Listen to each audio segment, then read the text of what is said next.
Hello बच्चों, कैसे हो? तो आज का हमारा टारगेट क्या है कि हम जो है एसिड्स बेसिस एंड सॉल्ट्स जो चैप्टर है अपना क्लास 10 का, उसके इम्पोर्टेंट क्वेश्चन एंड आंसर्स देखते हैं। तो अगर आपने विजडम क्लासेस अभी सब्सक्राइब नहीं किया तो उसको आप सब्सक्राइब कर लो जल्दी से, ताकि जो है मैं भी मोटिवेटेड रहूं और आपको ऐसे बढ़िया बढ़िया और वीडियोस बना के देता रहूं। तो चलिए हम बात शुरू करते हैं। सबसे पहला क्वेश्चन आता है आपके लिए क्या कि you have been provided with three test tubes. One of them contains distilled water and the other two contain an acidic solution and a basic solution respectively. If you are given only red litmus paper, how will you identify the contents of each test tube? कैसे करोगे? ठीक है, तो इसके लिए देखिए आपको क्या है, यानी कि आपको तीन जो है अलग अलग वेसल्स में, एक में एसिड, एक में बेस, एक में सॉल्ट दिया है। आपको सिर्फ इसने जो है रेड लिटमस पेपर दिया। आप कैसे आइडेंटिफाई करोगे कि ये एसिड है, ये बेस है और ये आपके पास जो है वाटर है? तो हम इसको देखते हैं क्या चीज है हमारे पास। कि सबसे पहले put the red litmus paper in all the test tubes turn by turn. The solution which turns red litmus to blue will be basic. ठीक है, सबसे पहले आपने डाला तो जिसमें आपका वो ब्लू हो जाए रेड से, तो इसका मतलब वो बेसिक है। The blue litmus paper formed here can now be used to detect the acidic solution. यानी अब हमारे पास जो है वो जो लिटमस है वो ब्लू की जगह, ब्लू हो गया हमारे पास रेड की जगह पर। अब हम क्या करेंगे, एक सोल्यूशन आपका अलग हो गया कि भाई ये बेस है, अब रह गया हमारे पास वाटर और एसिड रह गया। तो अब हम उसमें जो है सेकंड स्टेप क्या करेंगे, that put the blue litmus paper obtained above in the remaining two test tubes turn by turn. The solution which turns the blue litmus paper to red will be acidic. इसमें से जिसमें वो red हो जाए वो acidic होगा। And obviously the solution which has no effect on any litmus paper, जिसमें red red रहा और ब्लू ब्लू रहा, that will be neutral and hence it will be distilled water. ठीक है, तो इस तरीके से आप इसको एक्सप्लेन करेंगे। अगर आपको सिर्फ एक कलर का लिटमस पेपर दे दिया जाए तो भी आप एसिड, बेस और वाटर में डिस्टिंग्विश कर सकते हैं। ओके, तो इस बात को सुन के क्या होता है, ओकेम्बो खुश हुआ। अगला क्वेश्चन देखते हैं।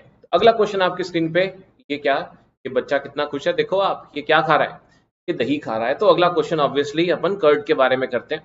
तो क्वेश्चन है, why should curd and sour substances not be kept in brass and copper vessels? तो देखिए इसका रीजन क्या होता है कि curd and sour substances should not be kept in brass and copper vessels because these and other source foodstuffs contain acids which can react with metal of the vessel to form poisonous metal compounds which can cause food poisoning and affect our health adversely। यानी कि इसका मतलब क्या हुआ कि जो है आपको पता है जो कर्ड होता है उसके अंदर लैक्टिक एसिड होता है। तो इसको जो है हमें मेटल जो है इस तरह ब्रास या कॉपर के वेसल में ना रखें, क्योंकि उससे फिर क्या होता है कि रिएक्शन होता है और सॉल्ट्स बनते हैं जो पॉइजनस होते हैं नेचर में। ओके, सो ये चीज ध्यान रखिए and stay healthy. Next question आपकी स्क्रीन पर देखो आप फटाफट से, ये आता है, which gas is usually liberated when an acid reacts with a metal?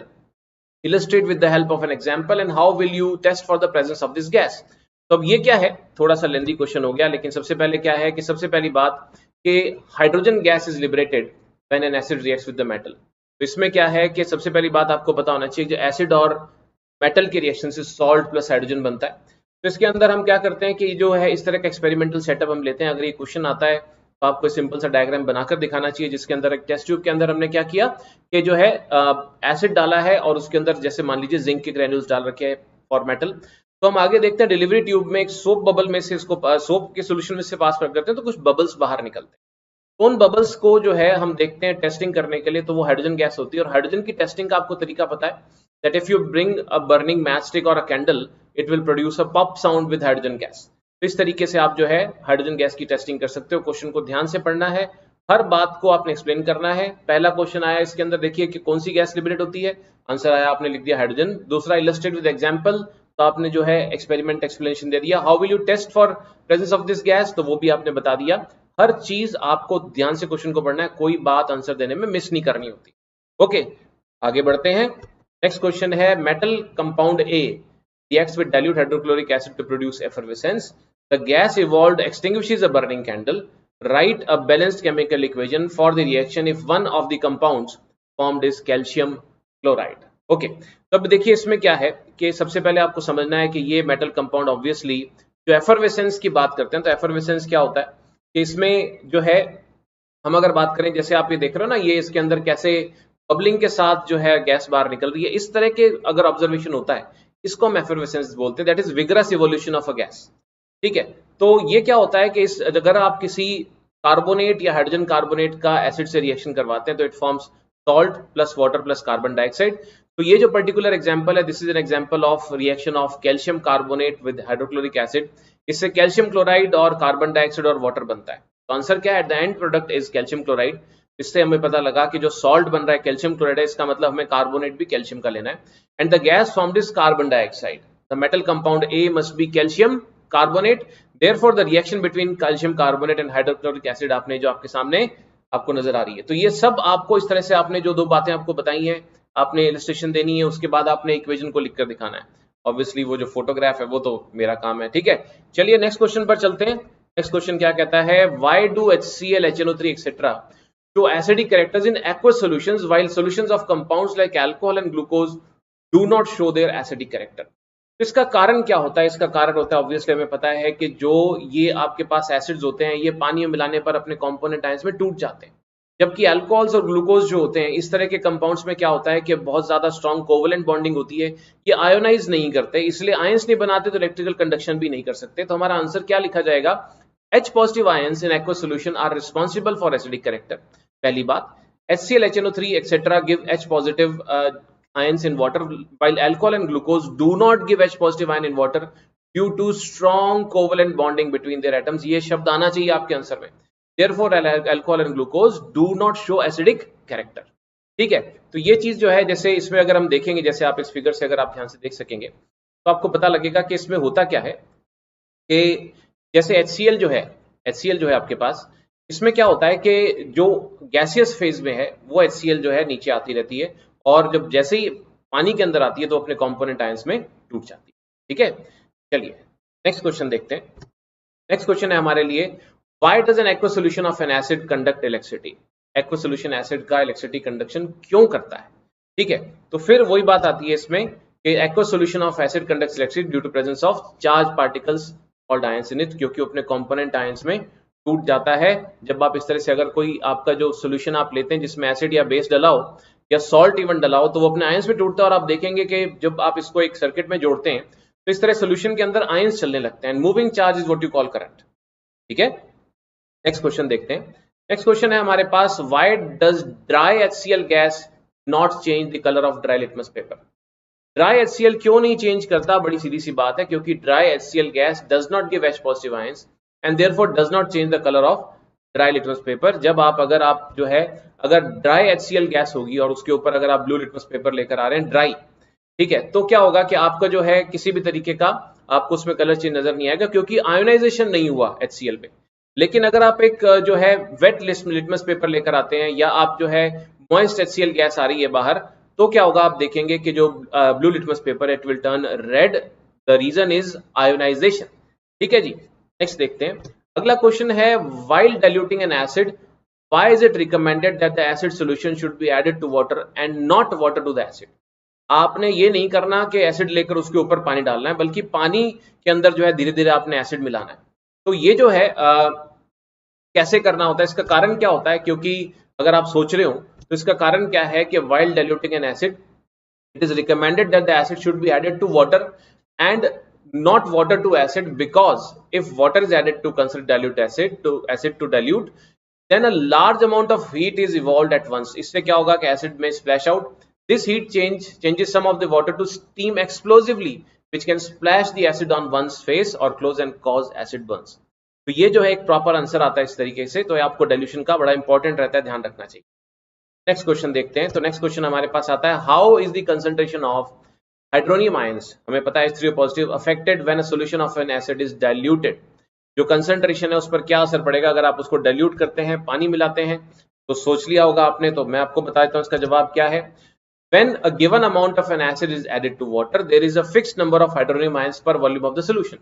On dilution, the number of hydronium ions per volume decreases and concentration जो है आपके पास डिक्रीज करता है। देखिए बात क्या होती है, समझने की कोशिश करते हैं। जैसे एक वेसल के अंदर, सपोज कीजिए आपके पास एक वेसल के अंदर अगर 100 ml वाटर है, ठीक है, 100 ml वाटर है, और उसके अंदर मान लीजिए आपके पास 100 H पॉजिटिव आयंस है, तो आपके पास number of H positive ions पर यूनिट वॉल्यूम क्या बनेगा? 100 अपॉन 100, यानी 100 H positive ions upon 100 ml of solution, तो 1 H पॉजिटिव आयन पर ml ऑफ सोल्यूशन आया। अब मैंने इसको डाइल्यूट कर दिया, केस 2 मैंने इसको डाइल्यूट कर दिया, इसका जो वॉल्यूम है बढ़ा के मैंने कितना कर दिया? मान लीजिए मैंने 200 ml कर दिया। तो मेरे पास क्या होगा कि अब जो है मेरे पास आप समझ लीजिए कि आधा H पॉजिटिव आयन आया 1 ml के अंदर, या कह लीजिए कि 2 ml के अंदर एक H पॉजिटिव आयन आया। इसका मतलब क्या हुआ कि number of H positive ions पर यूनिट वॉल्यूम, पहले एक था अब आधा ही रहेगा थ्योरेटिकली बात करें तो, number of H positive ions पर यूनिट वॉल्यूम घट जाते होते, क्योंकि आपने वाटर और ऐड किया, आपने एसिड तो करा नहीं, तो H पॉजिटिव आयंस तो उतना ही रहेंगे ना, 100 ही रहेंगे।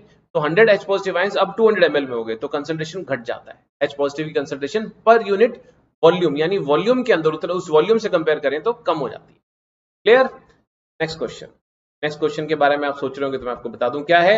How is the concentration of hydroxide ions affected when excess base is dissolved in a solution of sodium hydroxide? अगर आपके पास ऑलरेडी कोई बेस है और उसमें आप और ज्यादा जो है हाइड्रोक्साइड आयन, अगर किसी चीज में और ज्यादा अगर आप बेस मिलाते हो सोडियम हाइड्रोक्साइड ज्यादा, तो OH नेगेटिव आयंस की कंसंट्रेशन पर क्या असर पड़ेगा? ठीक है, तो आप देखिए क्या चीज है, इसको सोचें। अपने किसी भी सोल्यूशन में अगर आपने हाइड्रोक्साइड आयंस यानी NaOH ज्यादा डालना शुरू किया तो क्या होगा, इनिशियली तो क्या होगा कि OH नेगेटिव कंसंट्रेशन बढ़ेगी, लेकिन उसके बाद फिर वो जो जितना आपने NaOH डाला है उसी की कंसंट्रेशन ले लेगा, डालते जाओगे तो क्या होगा। तो इस तरीके से क्या है कि when concentration of hydroxide ions will increase, जब कंसंट्रेशन इंक्रीज करेगी, when excess base is dissolved in a solution of sodium hydroxide, this happens initially but it happens to a limited extent, only after which the concentration becomes almost constant. मान लीजिए आपने जैसे suppose कीजिए acid भी ले रखा है, acid के अंदर अब आपने बेस डालना शुरू किया तो पहले तो OH नेगेटिव उसमें बढ़ने शुरू होंगे, H पॉजिटिव के बराबर होते होते फिर क्या होगा, वो एक्सेस होने लग जाएंगे, फिर अल्टीमेटली क्या होगा, फिर भी आप मान लीजिए NaOH डाले ही जा रहे हो तो अल्टीमेटली आपका जो वेसल आपने ले रखा है जिसमें NaOH है और जिसमें आपने NaOH मिलाया वो एक जैसी कंसंट्रेशन के हो जाएंगे, तो फिर उसके बाद कोई असर नजर नहीं आएगा। तो इसका आंसर क्या होगा कि इनिशियली हाइड्रोक्साइड आयन की कंसंट्रेशन बढ़ेगी पर बाद में वो कांस्टेंट हो जाएगी। ठीक है जी, नेक्स्ट क्वेश्चन देखते हैं। तो नेक्स्ट क्वेश्चन आता है हमारे पास, you have two solutions A and B, the pH of solution A is 6 and pH of solution B is 8, which solution has more hydrogen ion concentration, which of this is acidic and which one is basic? हाँ जी, तो खोपड़ी खुजाने का time आ गया अपना। तो ठीक है, तो आपको ध्यान होगा मैंने आपको बताया हुआ ये बात पहले भी कि जो pH होता है जितना कम उतना एसिडिक होती है सोल्यूशन। तो pH जो है एसिडिक नेचर के इनवर्सली और बेसिक के डायरेक्टली प्रोपोर्शनल होता है। तो बड़ी सीधी सी बात यहाँ पर नजर आती है, जो आपके पास ये A है, जो जिसका pH 6 है वो होगा आपके पास एसिडिक, और जो जिसका B जो आपके पास सोल्यूशन इसका जो pH ज्यादा है ये क्या होगा कंपैरेटिवली, ये होगा बेसिक। तो इस चीज को हम पढ़ लेते हैं, क्या लिखेंगे, अ pH value of less than 7 indicates an acidic solution while greater than 7 indicates a basic solution. Since solution A has more hydrogen ion concentration, solution A is acidic and solution B is basic. जो acidic है obviously उसमें H positive ions ज्यादा होंगे। आपका जो question पूछ रहा है कि हाइड्रोजन आयन की कंसंट्रेशन किसमें ज्यादा है, तो ऑब्वियसली उसमें ज्यादा है जो एसिडिक ज्यादा है। तो A में H पॉजिटिव ज्यादा है और B में H पॉजिटिव कम है। A एसिडिक है और B कैसा है, बेसिक है। ठीक है जी, नेक्स्ट क्वेश्चन देखिए फटाफट क्या है आपकी स्क्रीन पर। ये कहता है what effect does the concentration of H positive ions aqueous have on the nature of solution. बनी आप देखिए, वैसे तो आप बता पाओगे या ऐसे सर फूट गया, नहीं ऐसा कुछ नहीं है, मुझे पता है मेरे बच्चे होशियार हैं। आप बता सकते हो इस बात को कि H पॉजिटिव एक्वस आयंस अगर आपके सोल्यूशन में आते हैं तो सोल्यूशन कैसा हो जाता है, यस एसिडिक हो जाता है। ठीक है, more the concentration of H positive ions higher the acidic nature of the solution. हम ऐसे हार मानने वाले नहीं है। नेक्स्ट क्वेश्चन आता है हमारे पास ये, do basic solutions also have H positive aqueous ions, if yes then why are they basic. क्या बेसिक सॉल्यूशन में H पॉजिटिव आयंस होते हैं? अगर होते हैं तो फिर वो बेसिक क्यों है भैया, फिर तो वो आपके जो है एसिडिक होने चाहिए अगर उसके अंदर H पॉजिटिव आयंस है। तो उसका जवाब क्या देंगे आप, सोचेंगे? नहीं, फटाफट जवाब देंगे, भाई ऐसा होता है कि हर सॉल्यूशन में H पॉजिटिव और OH नेगेटिव आयंस तो हर एक्वस सॉल्यूशन में होते ही होते हैं।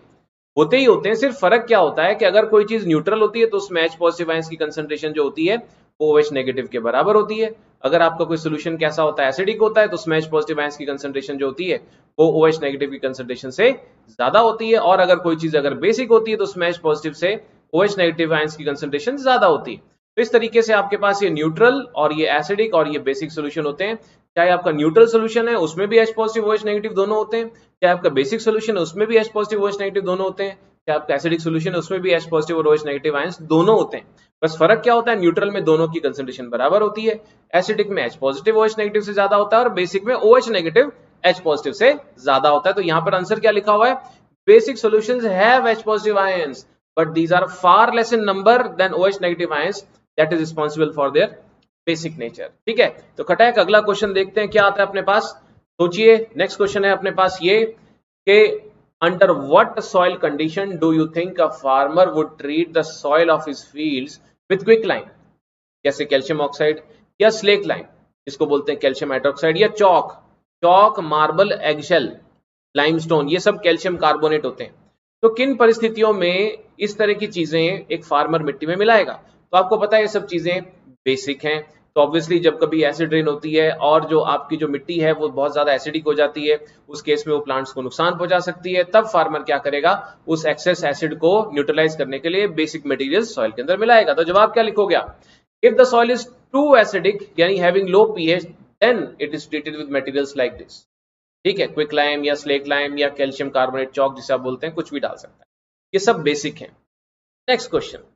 तो अब जो है थोड़ा सा एक बार क्वेश्चंस की बाढ़ लगाते हैं, अपने छोटे छोटे से 2-3 क्वेश्चंस करते हैं फटाफट, वन वर्ड आंसर वाले। देखिएगा, सबसे पहला क्वेश्चन आपके लिए आ रहा है ये, what is the common name of the compound CaOCl2? Yes, इसका आंसर है bleaching powder. Next question, name the substance which on treatment with chlorine yields bleaching powder. ठीक है, तो क्लोरीन का किससे रिएक्शन करवाएं कि ब्लीचिंग पाउडर बने? Yes, come on, the answer is slack lime, calcium hydroxide. Third question, name the sodium compound which is used for softening of hard water. हाँ जी, फटाफट से अगला इसका आंसर है सोडियम कार्बोनेट। ओके, नेक्स्ट आते हैं। तो क्वेश्चन आप सोच रहे होंगे क्या आ रहा है, तो क्वेश्चन हमारे पास घूम घूम के आएगा। अगला क्वेश्चन आ गया ये, ठीक है जी, what will happen if a solution of sodium hydrogen carbonate is heated, give the equation of the reaction involved. तो क्या होगा अगर सोडियम हाइड्रोजन कार्बोनेट को हीट करते हैं? आपको पता है इसको बेकिंग सोडा बोलते हैं। बेकिंग सोडा का क्या होगा, solution of sodium hydrogen carbonate on heating gives sodium carbonate and carbon dioxide gas बनती है। तो इसमें जो इसकी इक्वेशन ये आप लिख सकते हैं, NaHCO3 हीट करने पर सोडियम कार्बोनेट वाटर और कार्बन डाइऑक्साइड बनाता है। ये कार्बन डाइऑक्साइड जो बाहर निकलता है यही पकौड़े करारे बनाता है, यही केक्स को फ्लफी बनाता है। इसी कारण से चीजें जो है, ऑयल हो गया या जो हीट है, वो हमारे फूड मटेरियल्स के अंदर एंटर कर पाती है। ठीक है, नेक्स्ट क्वेश्चन आता है। नेक्स्ट क्वेश्चन इंपॉर्टेंट है, right the equations an equation two show the reaction between plaster of Paris यानी POP और वाटर के बीच में। तो आपको पता है कि प्लास्टर ऑफ पेरिस जो होता है वो CaSO4.12H2 यानी कैल्शियम सल्फेट हेमीहाइड्रेट होता है। इसमें 1.5 मोल आपने वाटर का मिलाया तो क्या बन गया, जिप्सम बन गया, CaSO4.2H2O। ठीक है, नेक्स्ट क्वेश्चन आ रहा है फटाफट से। अगला क्वेश्चन आ गया, सोचिए सोचिए। अगला क्वेश्चन है, एक MCQ पैटर्न में, a solution turns red litmus blue, its pH is likely to be. हाँ जी, 1, 4, 5, 10। एक सॉल्यूशन जो है वो रेड लिटमस को ब्लू कर देता है, मतलब वो सॉल्यूशन कैसा है, बेसिक है। तो बेसिक होने में pH जो है 7 से ज्यादा होनी चाहिए। तो 1, 4, 5 छोटी है, आंसर क्या होगा, ऑब्वियसली समझ गए आप। ठीक, आंसर होगा डी ऑप्शन 10। नेक्स्ट क्वेश्चन देखते हैं। तो वो आता है एक और MCQ, a solution reacts with crushed eggshells to give a gas that turns lime water milky। बड़ा चालाक है पूछने वाला, इसने सीधी सीधी बात ही नहीं कही। The solution contains, तो सबसे सीधी सी बात, सबसे पहले मैंने आपको भी थोड़ी सी देर पहले बताया था, छिलके अंडे के जो होते हैं केमिकली क्या होते हैं, वो कैल्शियम कार्बोनेट होते हैं। अंडे के छिलके हो गए, मार्बल हो गया, ठीक है, आपका लाइमस्टोन हो गया, ठीक है, ये सब के सब क्या होते हैं, केमिकली कैल्शियम कार्बोनेट होते हैं। ठीक है, तो इसको जब आप इसको ऑब्वियसली आप जो है किसी चीज से रिएक्ट करवाते हो, ठीक है, तो इससे जो है एक ऐसी गैस निकल रही है जो लाइम वाटर को मिल्की कर दे। तो यहाँ आपको पता है वो गैस कौन सी होती है, कार्बन डाइऑक्साइड होती है। When you pass it through lime water it turns lime water milky. इसका मतलब बड़ी सीधी सी बात है कि कार्बोनेट आ गया तो सोल्यूशन हमारा क्या होगा, सोल्यूशन हमारा एसिड होगा। तभी हमारे पास क्या बनेगा, सॉल्ट प्लस वाटर, और साथ में क्या बनेगा, कार्बन डाइऑक्साइड, जिसको की जो है लाइम वाटर में से जाएगी तो उसको मिल्की कर देगी। तो हमारा जो आंसर आएगा वो आएगा B. Very good, answer will be B, that is HCl। Okay, तो आपको समझ आ रही होगी मेरी बातें। नेक्स्ट क्वेश्चन देखते हैं, सारे इंपॉर्टेंट है, ध्यान से कर लेना। नेक्स्ट क्वेश्चन है, थोड़ी हवा ले लो भैया, ये कह रहा है गर्मी लग रही है, इतने क्वेश्चन पूछ लिए, बड़ा बार आ रही है हमारे पास, तो क्या करें, गर्मी लग रही है, हवा खाओ। अगला क्वेश्चन लो, ठंडे होकर 10 ml of a solution of NaOH is found to be completely neutralized by 8 ml of a given solution of HCl. If we take 20 ml of the same solution of NaOH, the amount of HCl solution, the same solution as before, required to neutralize it will be। तो देखो ये क्या कहता है question, कि आपने NaOH लिया 10 ml एक सोल्यूशन, और 8 ml आपने उसको अगर न्यूट्रलाइज करना है तो आपको 8 ml HCl चाहिए उसको पूरा न्यूट्रलाइज करने के। तो अब अगर आपने इसी NaCl का अगर आपने पहले से डबल यानी 10 की जगह 20 ml ले लिया, तो अब HCl कितना लगेगा। तो जब आपने NaOH डबल लिया है तो HCl भी पहले से आपके पास डबल लगेगा, ठीक है ना। तो आंसर क्या आएगा, आपने पहले NaOH 10 ml लिया था तो HCl लगा था हमारे पास 8 ml। अब आपने 20 लिया है तो ऑब्वियसली HCl हमारे पास लगेगा 16 ml। Yes, the answer is D, 16 ml। ठीक है, नेक्स्ट क्वेश्चन पर आते हैं। नेक्स्ट क्वेश्चन जो है वो देखिए, अरे वाह बड़े खुश हो आप, सारे सवाल के जवाब आते हैं आपको, नाच रहे हो धनाधन। देखो अगला क्वेश्चन, देखते हैं क्या बताते हो। Which one of the following types of medicine is use for treating indigestion? Indigestion के ट्रीटमेंट के लिए या हाइपर एसिडिटी के ट्रीटमेंट के लिए किसको यूज करते हैं? एंटीबायोटिक। एंटीबायोटिक तो बैक्टीरिया को, फंजाई को किल करने वाली मेडिसिन। एनाल्जेसिक्स पेन किलर्स होती हैं। एंटीसेप्टिक्स चोट वोट लग जाए तो उसको जो है उस पर लगाने के काम आती हैं। एंटासिड्स, तो आंसर क्या होगा? एंटासिड्स। इनडाइजेशन यानी एसिडिटी को कंट्रोल करने के लिए, हाइपर एसिडिटी को कंट्रोल करने के लिए हम जो लेते हैं उनको हम क्या बोलते हैं? एंटासिड्स। एक एंटासिड का नाम बताओगे? Milk of magnesia, it's a good antacid. Sodium hydrogen carbonate जो बेकिंग सोडा होता है, इट्स ऑल्सो एन एंटासिड। चलो इतनी यादगार के साथ तो क्वेश्चन आपका आ गया आंसर सी, एंटासिड। आगे बढ़ते हैं, रुकने का समय नहीं हमारे पास, खटाखट करते जाइए। नेक्स्ट क्वेश्चन है, जो क्वेश्चन है write word equations and then balance equation for reaction taking place between them. पहला है dilute sulphuric acid reacts with zinc granules. दूसरा dilute hydrochloric reacts with magnesium ribbon. तीसरा सल्फ्यूरिक एसिड का aluminium से, और चौथा हाइड्रोक्लोरिक एसिड का iron filing से। सबका एसिड और मेटल का रिएक्शन है तो क्या बनेगा? Salt plus hydrogen. लेकिन इसमें जो ध्यान रखने वाली बातें होंगी वहां मैं आपको बता दूंगा। तो पहला आंसर क्लियरली है कि आपके पास जिंक और सल्फ्यूरिक एसिड से जिंक सल्फेट और हाइड्रोजन बनेगा। दूसरे में आपके पास मैग्नीशियम और हाइड्रोक्लोरिक एसिड से मैग्नीशियम और जो है आपके पास मैग्नीशियम क्लोराइड और हाइड्रोजन बनेगा। तीसरे में आपके पास एल्यूमिनियम और सल्फ्यूरिक एसिड से एल्यूमिनियम सल्फेट और हाइड्रोजन बनेगा। चौथे में आपके पास आयरन और HCl से फेरिक क्लोराइड और हाइड्रोजन बनेगा। आप चाहो तो यहाँ पर फेरिक क्लोराइड की जगह अगर आप FeCl2 भी लिख देते हो और साथ में हाइड्रोजन लिख देते हो तो भी आप गलत नहीं हो। आप इन दोनों में से FeCl3 या FeCl2 में से कुछ भी लिख सकते हो, बैलेंसिंग आपको अकॉर्डिंगली करनी पड़ेगी। ठीक है, फॉर्मुला मेकिंग से फॉर इंस्टेंस एल्यूमिनियम सल्फेट का Al2SO4 अल्ट्रा, से ये सब चीजें हम ऑलरेडी सीख चुके हैं, तो ये फॉर्मूले आपको जो है बनाने सही से आने चाहिए। तो ये बेसिकली सारा क्वेश्चन किस चीज पे बेस्ड है? ये हमारे पास एसिड की एक प्रॉपर्टी कि अगर एसिड मेटल से रिएक्ट करता है तो क्या बनता है? सॉल्ट प्लस हाइड्रोजन गैस बनती है। हाइड्रोजन की टेस्टिंग कैसे करते हैं? अगर बर्निंग मैच स्टिक लाते हो तो प्रोड्यूसेस अ पॉप साउंड। ठीक है जी, तो चलिए नेक्स्ट क्वेश्चन देखते हैं। Compounds such as alcohol and glucose also contain hydrogen, इनमें भी होता है। ठीक है, but are not categorised as acids. Describe an activity to prove. एक एक्टिविटी से प्रूव करके दिखाइए। तो एक्टिविटी हम प्रूव करके दिखाते हैं। तो हम क्या करते हैं कि हम इसमें एक इस तरह का सेटअप बनाते हैं एक्सपेरिमेंटल, जिसमें हम जो है एक वुडन कॉर्क के ऊपर 2 आयरन नेल्स लगाते हैं और उसको जो है सर्किट से जोड़ देते हैं और सर्किट में एक बल्ब लगाते हैं।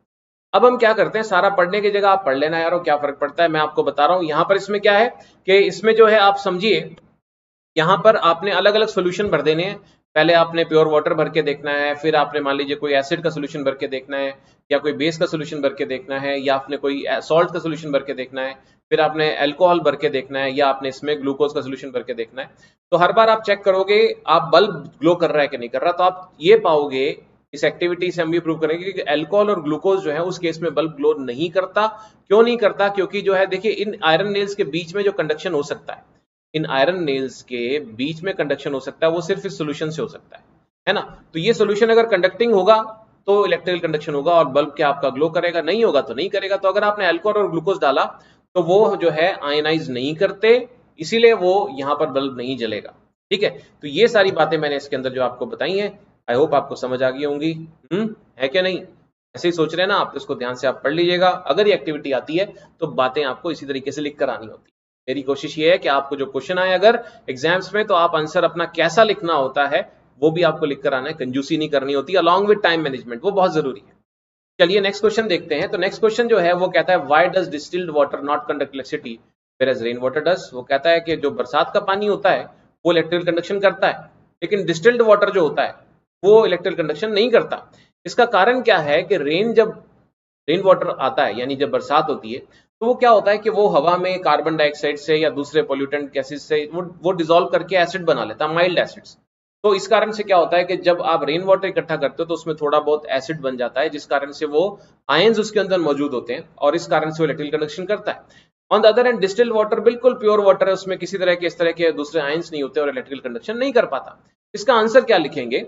Distilled water does not conduct electricity because it does not contain any ionic compound like acids, bases or salts dissolved in it.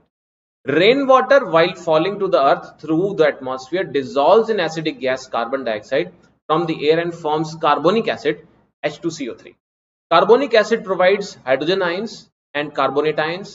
to rainwater. Hence, due to the presence of carbonic acid which provides ions to rainwater, the rainwater conducts electricity. इस तरीके से electrical conduct, ठीक है जी। Next question देखते हैं। Next question आता है ये, why do acids not show acidic behavior in the absence of water? Acids जो है पानी के एब्सेंस में क्यों अपना एसिडिक बिहेवियर शो नहीं करते? भाई पानी का ऐसा क्या काम है? तो क्या होता है कि the acidic behavior of acids is due to presence of hydrogen ions. In them the acid produces hydrogen ions only in presence of water. पानी में डिसॉल्व होने पर ही वो H पॉजिटिव आयंस देता है, अन्यथा नहीं देता। So in the absence of water an acid will not form hydrogen ions and hence will not show its acidic behavior. ठीक है, चलिए नेक्स्ट क्वेश्चन देखते हैं। 5 solutions A, B, C and D when tested with universal indicator show pH 4, 1, 11, 7 and 9. Which solution is neutral, strongly alkaline, strongly acidic, weakly alkaline and arrange the pH in increasing order of hydrogen ion concentration? भैया इतना बड़ा question पूछने वाले को भी लगता नहीं है छोटे छोटे बच्चे जवाब कैसे देंगे? कोई बात नहीं, छोटे बच्चे बड़े होशियार हैं, उनको पता है पीएच स्केल के बारे में सारा कुछ आप जानते ही हो। 7 से कम जो एसिडिक है, 7 से ज्यादा जो है वो अल्कलाइन है या बेसिक है। जितना 7 से कम होगा उतना ज्यादा एसिडिक होगा और जितना 7 से ज्यादा होगा उतना ज्यादा बेसिक होगा। तो इसके अंदर हमारे पास आंसर्स क्या आते हैं? देखिए सबसे पहले अगर न्यूट्रल की बात करते हैं तो आप देखिए वो अपने पास आता है डी आंसर इसके अंदर, जिस पर पीएच आपके पास आती है 7। उसके बाद आता है हमारे पास स्ट्रांगली अल्कलाइन, तो आंसर आता है आपके पास सी जिसकी पीएच दी हुई है 11। उसके बाद आप कहते हैं स्ट्रांगली एसिडिक, तो हमारे पास उसका आंसर आता है सी जिसका कि हमारे पास जो बी, उसमें जो है हमारे पास जो है पीएच दी हुई है सिर्फ 1, तो वो बहुत ज्यादा एसिडिक हो गया। उसके बाद वीकली एसिडिक, तो वीकली एसिडिक में 7 से कुछ कम हो जाए तो चलेगा, तो इसके अंदर जो है हमारे पास आंसर क्या आता है? डी ऑप्शन में ए जिसकी पीएच दी हुई है ए सोल्यूशन की 4। और उसके बाद आपके पास आता है वीकली अल्कलाइन, तो 7 से थोड़ा सा ज्यादा, बहुत ज्यादा नहीं, तो 9 जिसकी पीएच है, यानी कि सोल्यूशन आपके पास जो ई है वो इसके अंदर आपके पास आंसर आएगा। ठीक है, अब इसके बाद आपको increasing order of hydrogen ion concentration में अरेंज करना है, तो बड़ी सीधी सी बात है कि जितना पीएच कम होगा हाइड्रोजन आयन कंसंट्रेशन उतनी ही ज्यादा होगी। तो सबसे कम पीएच वाला सबसे ज्यादा हाइड्रोजन आयन वाला होगा, तो 11 से ज्यादा 9 से ज्यादा 7 से ज्यादा 4 से ज्यादा 1, ये H पॉजिटिव आयंस की कंसंट्रेशन बढ़ती जाएगी। यही सॉल्यूशंस का आपके पास ऑर्डर आएगा C E D A B, इस तरीके से आपको लिख कर आना होगा। ठीक है, तो ध्यान से करना है इस क्वेश्चन को। आगे बढ़ते हैं, नेक्स्ट क्वेश्चन देखते हैं। Equal lengths of magnesium ribbon are taken in test tubes A and B। एक में हाइड्रोक्लोरिक एसिड डालते हैं added to test tube A, while acetic acid is added to test tube B। In which test tube will the fizzing occur more vigorously and why? अब ये fizzing क्या होती है मैंने आपको भी बताया था, है ना। फिजिंग क्या है? इस तरह से बबलिंग जो होती है ये फिजिंग कहलाती है। तो स्ट्रॉन्ग एसिड्स के साथ ज्यादा H पॉजिटिव जो हाइड्रोजन गैस बनेगी और वीक एसिड्स के साथ कम हाइड्रोजन गैस बनेगी, तो फिजिंग जो है आपको वो एसिटिक एसिड के साथ कम नजर आएगी। एसिटिक एसिड का फॉर्मूला यहाँ से याद कर लीजिए, और ये माइल्ड एसिड होता है, विनेगर में होता है, आपने टेस्ट भी किया हुआ है। ठीक है जी, तो इसका आंसर क्या लिख कर आओगे? Fizzing will occur more vigorously in test tube A। ये फिज किसका है? मेटल और एसिड के रिएक्शन से हाइड्रोजन गैस बन रही है।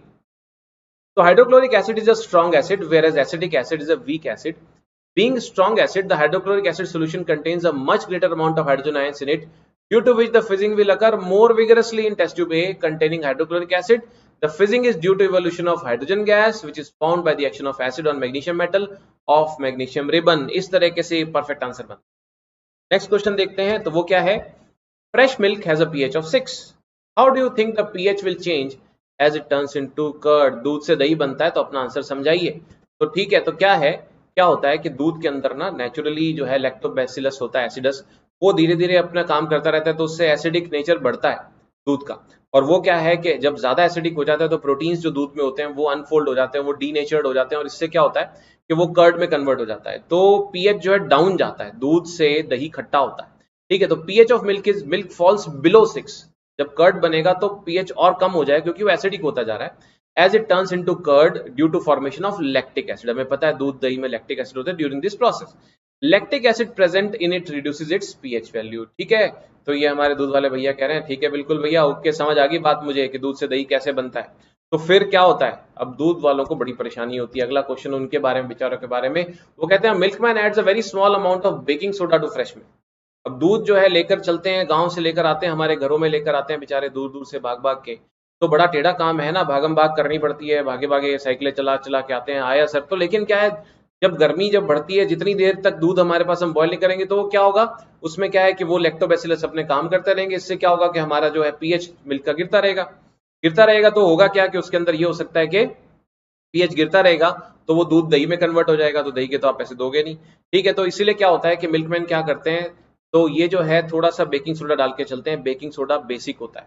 तो क्वेश्चन हमारा कह रहा है why does he shift the pH of fresh milk from 6 to slightly alkaline and why does this milk take a long time to set as curd. ये जल्दी से दही में कन्वर्ट नहीं होता, इसका कारण क्या है कि milk is made slightly alkaline so that it may not get sour easily due to formation of lactic acid। जैसे दूध निकलने के बाद जब हमारे घर में आएगा, घंटा 2 घंटे उसमें लग जाएंगे, तो उस पर उसमें थोड़ा सा अगर बेकिंग सोडा मिला दिया दूध के अंदर, तो क्या होगा कि थोड़ा सा पीएच जो उसका राइज कर देगा, तो क्या होगा थोड़ा बहुत जो एसिड बनेगा वो न्यूट्रलाइज होता रहेगा उससे, तो दूध फटेगा नहीं जल्दी से, जो है ज्यादा लैक्टिक एसिड बन नहीं पाएगा, लैक्टिक एसिड जो है वो न्यूट्रलाइज होता रहेगा। तो इसीलिए ऑब्वियसली दूसरा पार्ट है why does this milk take a long time to set as curd, तो बड़ी सीधी सी बात है, the alkaline milk takes a longer time to set into curd because the lactic acid being formed has to first neutralize the alkali present in। तो आपने उसने क्या कर रखा है, थोड़ा सा उसमें बेस मिला रखा है, तो पहले लैक्टिक एसिड उसको न्यूट्रलाइज करने में कंज्यूम हो जाएगा, तो इतनी देर में दूध अपने पास घर पे आ जाएगा, हम उसको उबाल देंगे तो लैक्टोबैसिलस मार देंगे। तो इस तरीके से जो है ये काम जो है करना पड़ता है इनको, ठीक है। अगला क्वेश्चन देखते हैं, नेक्स्ट क्वेश्चन आता है आपके पास, plaster of Paris should be stored in a moisture proof container, बताइए क्यों। तो बड़ी सीधी सी बात है, प्लास्टर ऑफ पेरिस आपको पता है हड्डियों के फ्रैक्चर्ड बोन्स के लिए हम यूज करते हैं। तो प्लास्टर ऑफ पेरिस होता है, आपको पता है वो होता है CaSO4.12H2O। अगर आप उसमें पानी मिला देते हैं तो फिर वो क्या है, जिप्सम में कन्वर्ट हो जाता है और वैसे हार्डन हो जाता है। तो इसीलिए उसको अगर हमें स्टोर करके रखना है तो plaster of Paris should be stored in moisture proof container because the presence of moisture can cause slow setting of plaster of Paris by bringing about it's hydration, यानी उसके साथ पानी जुड़ता चला जाएगा और वो हार्डन हो जाएगा। This will make the plaster of Paris useless, वो बेकार हो जाएगा, जिप्सम में कन्वर्ट हो जाएगा। इसीलिए क्या है कि उसको हमें मॉइस्चर फ्री कंटेनर्स में हमें टाइट करके उसको रखना पड़ता है, ठीक है। नेक्स्ट क्वेश्चन क्या आता है हमारे पास, what is neutralisation reaction, give 2 examples. तो न्यूट्रलाइजेशन रिएक्शन क्या होता है, reaction between an acid and a base form salt and water is called a neutralisation reaction. और इसकी अगर हम बात करते हैं तो एक्चुअली जैसे आपको पता ही है कि भाई इसमें जो है आपका एसिड और बेस मिलके सॉल्ट और वाटर बनाते हैं। तो इसके जो एग्जांपल्स की बात करें, जैसे सोडियम हाइड्रोक्साइड HCl का, या एसिटिक एसिड और NaOH का, इसमें आप दिखा सकते हैं जिससे आपके पास सॉल्ट और वाटर बनता है। कोई भी एसिड कोई भी बेस लेकर आप जो है सॉल्ट और वाटर बना सकते हैं। एसिड का आप लीजिए एनायन और बेस का लीजिए कैटायन, जिससे आपके पास सॉल्ट बन जाएगा, साथ में वाटर बनेगा, ठीक है। तो देखिए नेक्स्ट क्वेश्चन है, give 2 important uses of washing soda and baking soda. पहले बात करते हैं वॉशिंग सोडा की। तो वॉशिंग सोडा का एक बड़ा जबरदस्त यूज है। Washing soda is used in making glass, soap and paper. It is used for removing permanent hardness of water. Water में अगर हार्डनेस होती है तो वो क्या होता है, वाटर जो साबुन के साथ झाग नहीं बना पाता, हम क्लीनिंग के लिए उस वाटर को यूज नहीं कर सकते। और परमानेंट हार्डनेस वो होती है जो बॉइलिंग से भी नहीं जा सकती, तो उसके लिए हम ये वॉशिंग सोडा यूज करते हैं, ठीक है। बेकिंग सोडा की अगर हम बात करें तो बेकिंग सोडा तो खास आपको पता ही है, बेकिंग नाम से पता लगता है तलने के लिए या आपने बेक करने के लिए।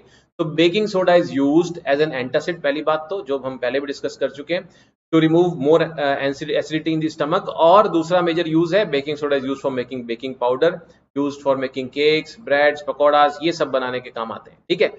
तो देखिए अब क्या है, जो हमारा एक तरह से सारा का सारा सेटअप, जितने मेरे हिसाब से एक बार इंपॉर्टेंट क्वेश्चंस मैंने आपको बताए। If you have really like this video, do subscribe the channel, ताकि मैं मोटिवेटेड रहूं, आपको और ऐसे इंपॉर्टेंट लेक्चर्स, एजुकेशनल लेक्चर्स, आपके काम की चीजें मैं आपके लिए मोटिवेट करता रहूं, आपको देता रहूं। तो ठीक है, अब इसमें आज मेरी तरफ से इतना ही करते हैं। इन क्वेश्चंस को ध्यान से करिए, इनको समझिए, until I give you my next lecture. Okay, tata, bye bye.